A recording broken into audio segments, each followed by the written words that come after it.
Në 1945-ën sindikatat do të mbledhin dhe kongresin e parë të tyre, mbasi kishte mbaruar dhe lufta, dhe do të themelojnë Bashkimin e Sindikatave të Shqipërisë. Pra do ishte një grupim kombëtar.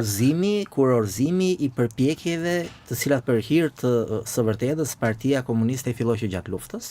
Pra, shikojmë që edhe gjatë luftës sindikatat pra ka përpjekje për ta përdorur këtë shtrat, po vazhdojmë me artikulimin, me qëllim që ashtu sikur se ndodhi, pra këto sindikatat bëshin mbështetësit kryesore dhe të SRS, pra që pretendoi aso kohë, pra që ishte pikërisht ardhja e qeverisë demokratike, pra ky popull, këta njerëz që po luftonin, këta do të kishin dhe drejtimin e vendindor. Pra kjo ishte forma që aso kohë propagandoi.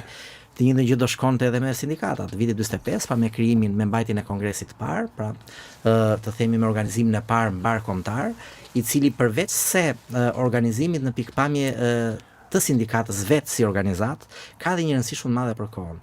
Jemi në kohën ku ende qeveria shqiptare nuk njihej nga vendet e tjera, dhe shikojmë që sindikatat, pra Bashkimi i Sindikatave Shqiptare shkon në kongrese jo botërore, po themi kongrese në Çeki për shembull, në kongrese që organizohen në Europë. Të tyre thuhet që një nga pikat kryesore që ata kërkonin ishte aderimi në ndërkombëtare në sindikatave, donin që të aderonin dhe të njihen. Pra, ky aderim indirekt ishte një diplomaci, pra një mjet diplomatik që përdorej për shtetin shqiptar.